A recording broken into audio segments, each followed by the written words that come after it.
IT job కోసం try చేస్తున్నారా? Coding ట్యూటర్లో training తో పాటు stipend and 100% job guarantee. Hi viewers, India's largest digital media network Suman టీవీకి స్వాగతం. ప్రస్తుతం మనతో ఉన్నారు సోషల్ యాక్టివిస్ట్ లావణ్య గుడేలి గారు. నమస్తే అండి. నమస్తే అండి. సో మనం కోల్కతా ఇన్సిడెంట్ గురించి చూసుకుంటే, అంటే వేడి మీద ఉన్నప్పుడు ఆ ఊపు వేరుంటుంది. చల్లబడే కొద్దీ చాలామంది ఇంక ఇది ఎప్పటికీ న్యాయం జరగదు అనేసి పోరాడడం కూడా చాలామంది తగ్గిస్తారు. కానీ ఈ కోల్కతా ఇన్సిడెంట్లో మాత్రం ఆగస్టు 9th జరిగితే దగ్గర దగ్గర మనకి ఇంకొక 2 రోజులకో, ఒక్క రోజుకో నెల అయిపోతుంది. ఈ రోజుకి మనకి ఎవరికి తీర్పు అనేది తెలియట్లేదు. అయితే ఎందుకు ఫస్ట్ ఆఫ్ ఆల్ లేట్ అవుతుంది సిబిఐ విచారణలో కానీ ఏ విషయంలో అయినా? తర్వాత ఈ లేట్ అవ్వడానికి, సాక్ష్యాలన్నీ తారుమారు చేయడానికి ప్రథమ కారకులు ఎవరై ఉంటారు? సో వీటి గురించి మాకు డీటెయిల్గా తప్పకుండా అండి. మనము మీరు అన్నట్టుగానే 1 month అవ్వస్తుంది 9th వస్తే. ఓకే, 30 రోజులు దాటిపోయినా కూడా సామాన్య ప్రజలు ఎక్కువ అగ్రెసివ్గా ఉన్నారు నాయకుల కంటే, సెలబ్రిటీస్ కంటే. మనం చూస్తే ఈ కేసులో ముఖ్యంగా బాధ్యత వహించాల్సింది టీఎంసీ, ఎవరైతే తమిళనాడుగా మెడికల్ అసోసియేషన్ ఉన్నారో, ప్లస్ గవర్నమెంట్స్ అంటే ఎవరు? పొలిటికల్ లీడర్స్, సీఎం కానీ ఆ పర్టికులర్ స్టేట్ని ఎవరైతే పరిపాలిస్తున్నారో, దెన్ పోలీస్ ఆఫీసర్స్ కూడా గవర్నమెంట్ పరిధిలోకి వస్తారు. సో ఈ ముగ్గురి బాధ్యత వహిస్తే కేసు అనేది సరిగ్గా అవుతుంది. మనం కమింగ్ టు ద సిబిఐ అనేది కంప్లీట్గా ఇండిపెండెంట్ ఎంటిటీ. సిబిఐ చేతిలో కేసు ఎప్పుడు వెళ్తుంది అంటే, ఎవరైతే లో లెవెల్లో ఉన్న పీపుల్, పోలీస్ కానీ లేకపోతే గవర్నమెంట్స్, ఎప్పుడైతే ఆ కేసుని వాళ్ళు డీల్ చేయలేకపోతారో, విత్ ఇంటెలిజెన్స్ కానివ్వండి, విత్ ప్రూఫ్స్ కానివ్వండి, అప్పుడే సిబిఐ చేతిలోకి వెళ్తుంది. ప్రతి కేసు సిబిఐ చేతిలో పెట్టరు. ఈ విషయాన్ని మనం చాలా బాగా అర్థం చేసుకోవాలి. కానీ సిబిఐ చేతిలోకి వెళ్ళిన కేసులు కూడా చాలా డిలే అవుతాయి. మీరు చూసుకుంటే సుశాంత్ సింగ్ రాజ్పూత్ సూసైడ్ చేసుకున్న బాలీవుడ్ యాక్టర్ ఎవరైతే ఉన్నారో, ఇప్పటి వరకు దానికి ఒక కంక్లూజన్ లేదు. సో మనం ఇక్కడ సిబిఐని నిందించాలా, లేదంటే మనం అసలు వాస్తవాన్ని నిందించాలా అంటే మనకు ప్రూఫ్స్ తెలియనప్పుడు మనము కామెంట్ చేయలేము. బట్ సిబిఐ వాళ్ళ పని వాళ్ళు చేసుకుంటూ వెళ్తున్నారు. ఇప్పుడు మనం ఒక చిన్న పని మనకి చెప్తేనే 2-3 రోజులు పడుతుంది. అలాంటిది ఒక మనిషి బ్రూటల్లీ మర్డర్ అయ్యి, రేప్ అయ్యి, ప్లస్ ఆ పర్టికులర్ హాస్పిటల్లో ఎన్నో రకాల బ్రూటల్ క్రైమ్స్ ఉన్నాయని బయటకు వచ్చిన తర్వాత అది ఒక్క రోజులో అయ్యే పని అయితే అస్సలు కాదు. సో కామన్ పీపుల్ మనందరం కూడా కొంచెం పేషెన్స్గా వెయిట్ చేయాలి. బికాజ్ నిన్న చూస్తే మనము ఈ ప్రిన్సిపల్ ఎవరైతే ఉన్నారో కోర్టుకు వెళ్ళే సమయంలో చెప్పులు దాడి జరగడం కానీ, అంటే అగ్రెసివ్గా ఉన్నారు జనాలు. ఇంత బ్రూటల్గా ఎట్లా చంపుతారు, ఇంత బ్రూటల్గా ఎట్లా, అసలు ఎలా మనసు వచ్చింది అని చాలా మంది అగ్రెసివ్గా ఉన్నారు. కానీ ఇప్పుడు దీని వెనక చాలా మంది గొప్ప గొప్ప వాళ్ళ హస్తాలు ఉన్నాయి అంటున్నారు. కానీ ఆ హస్తాలు బయటపడడం అంత సామాన్యమైన విషయం కాదు. ఎందుకంటే వాళ్ళని గవర్నమెంట్స్ బ్యాకప్ చేయొచ్చు, లేదంటే పోలీసులు బ్యాకప్ చేయొచ్చు, లేదంటే గొప్ప గొప్ప మంత్రులు కానీ నాయకులు కానీ బ్యాకప్ చేయొచ్చు. సో ఈ బ్యాకప్ చేసే సిచ్యువేషన్లో ఈవెన్ సిబిఐ కూడా ఒక హెల్ప్లెస్ ఎంటిటీ అనే కూడా చెప్పొచ్చు.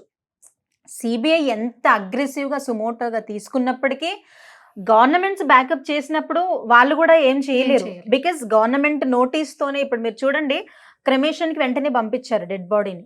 So according to the supreme court laws ప్రకారము ఏదైతే ఈ రేప్స్ జరుగుతాయో పోస్ట్ మార్టం జరగగానే క్రెమేషన్ చేయాలి. ఈ విషయం చాలా మంది తెలీదు. సో దానివల్ల చాలామంది బాడీ పేరెంట్స్కి చూపించలేదు అని అంటున్నారు. కానీ దేర్ ఆర్ సమ్ లాస్. మనలాంటి కామన్ పీపుల్కి వీటన్నిటిపైన అవేర్నెస్, అవగాహన ఉండదు. సో మనము ట్రస్టెడ్ రిసోర్సెస్ నుంచి ఇన్ఫర్మేషన్ తెలుసుకొని దానికి అనుగుణంగా మనము పోట్లాడాలి. కానీ ఇప్పుడు కోవత్తుల ర్యాలీలు అంటున్నారు. నిన్నే ఈ పశ్చిమ బెంగాల్ సీఎం ఎవరైతే ఉన్నారో ఆవిడ అపరాజిత అని యాంటీ రేప్ బిల్ పాస్ చేయాలని విమెన్స్తో కలిసి అంతా చేస్తున్నారు. కానీ చాలా మంది అయితే ఆమె నిందిస్తున్నారు. She has failed as a CM అని, ఒక లేడీగా ఉండి కూడా మిస్ హ్యాండిల్ చేసిందని. ఈ కేసులో చాలా రెడ్ ఫ్లాగ్స్ ఉన్నాయని కూడా చాలా మంది అంటున్నారు. సో మనం ఇక్కడ ఒకటి అర్థం చేసుకోవాల్సిన విషయం ఏంటి అంటే, కామన్ ప్రజలే ఫస్ట్ ఆఫ్ ఆల్ అగ్రెసివ్గా ఉన్నారు. ఈ కామన్ ప్రజల్లోకి ఫ్యాక్ట్స్ రావాలి. మనం మాట్లాడుకున్నాము మొన్నే, లైక్ సీమన్ 150 grams ఉంది, ఇది గ్యాంగ్ రేప్ అన్నారు అని. కొన్ని ట్రస్టెడ్ రిసోర్సెస్ ఏం చెప్తున్నారంటే అది గ్యాంగ్ రేప్ కాదు అని. సో ఈ రెండిట్లో మనం ఏది నమ్మగలుగుతాము? కొంతమంది ఏమో గ్యాంగ్ రేప్ అంటున్నారు, కొంతమంది గ్యాంగ్ రేప్ కాదంటున్నారు, కొంతమంది ఆ పోస్ట్ మార్టం రిపోర్ట్ అనేది ఫేక్ అని కొట్టుపడేస్తున్నారు. సో వీటన్నిటిని చూస్తే ఏ ట్రస్టెడ్ రిసోర్సెస్ నుంచి మనము ఈ ఫ్యాక్ట్స్ తెలుసుకోగలుగుతాము? కొంతమంది మేధావులు ఏం మాట్లాడుతున్నారు అని అంటే, ప్రజల్లోకి వాస్తవాలను తీసుకురండి, ప్రజలే శిక్ష నిర్ణయిస్తారు. అవును. పాతకాలంలో ఎట్లా ఏదైనా చెడు తప్పు చేసిన వాళ్ళని ఆడగాని మగగాని వెంటనే ఊరి శిక్ష తీసేవాళ్ళు, రాళ్లతో కొట్టి చంపే పాతకాలపు ఇవన్నీ కూడా ఉన్నాయి. కానీ ఇప్పుడు మనం రాళ్లతో కొట్టి చంపే సొసైటీలో లేము. మనకి సొల్యూషన్ కావాలి.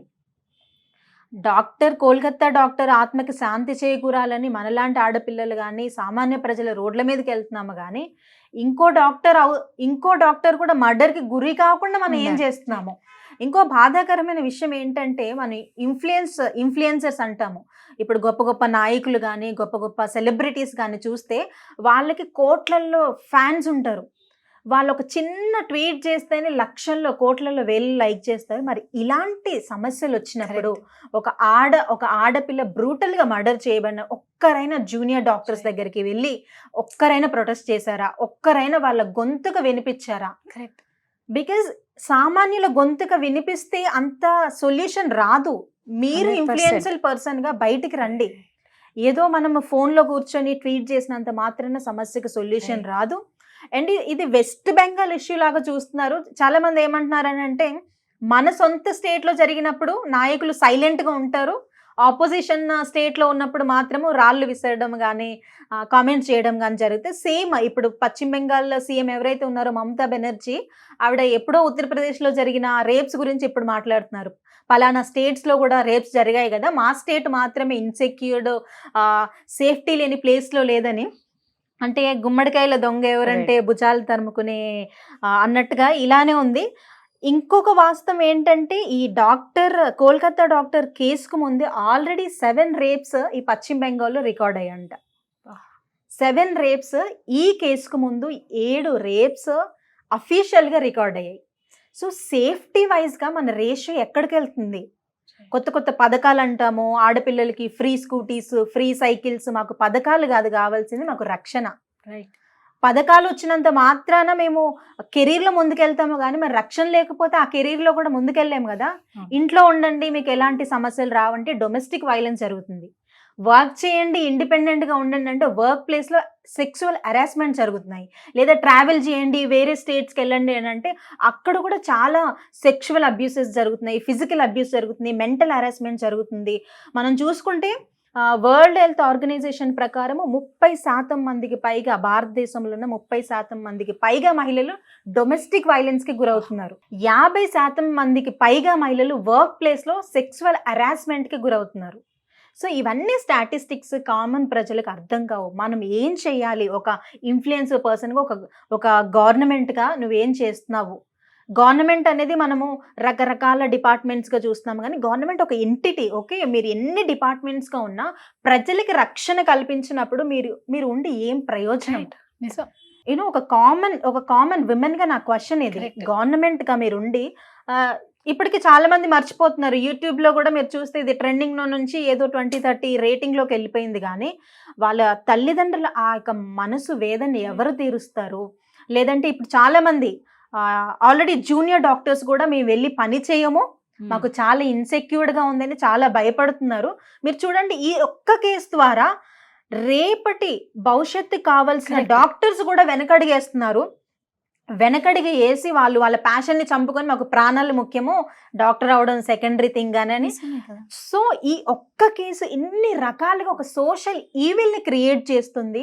సో గవర్నమెంట్స్ కానీ, నాయకులు కానీ, సెలబ్రిటీస్ కానీ ముందుకు రండి. సిబిఐని ఒక్కరిని మనం నిందిస్తే వాస్తవాలు అంత త్వరగా బయటికి రావు. ప్రజల్లోకి మీరు ఫ్యాక్ట్స్ని తీసుకురండి, ప్రజల్లోకి వాస్తవాలను తీసుకురండి. ఒక పోల్ పెట్టండి ప్రజల్లోకి. ఏంటి మనము విమెన్ ముందు ఒక పోల్ పెట్టండి, మెన్ కూడా కాదు, ఒక పోల్ పెట్టండి.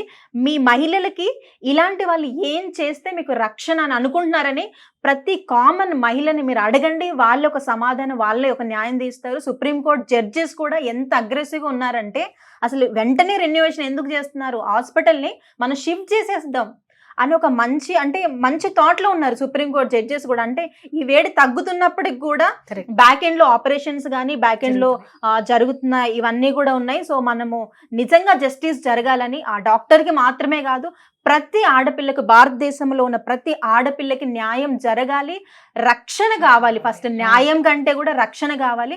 సో ఆ రక్షణ జరుగుతుందని మనం డెఫినెట్ గా ఆశిద్దాం. సూపర్ అండి లావణ్య గారు. నిజంగా మీరు చెప్పింది ఒకటైతే 100% కరెక్ట్. ఎప్పుడైతే ఇన్ఫ్లుయెన్సర్స్, సెలబ్రిటీస్ ముందుకు రావాలి, నిజంగా ప్రతి ఒక్కరం పోరాడుతున్నాం, సామాన్య ప్రజలం, వాళ్ళు చెప్తే లక్షల మంది రియాక్ట్ అవుతారు. దయచేసి దీని మీద అందరూ పోరాడాలని కోరుకుంటున్నాం. ఆ బిడ్డ ఆత్మకు శాంతి చేకూరాలని, వాళ్ళ తల్లిదండ్రులకు తట్టుకునే శక్తిని ఇవ్వాలని ఆ భగవంతుని కోరుకుంటాం. థ్యాంక్ యూ అండి. Thank you.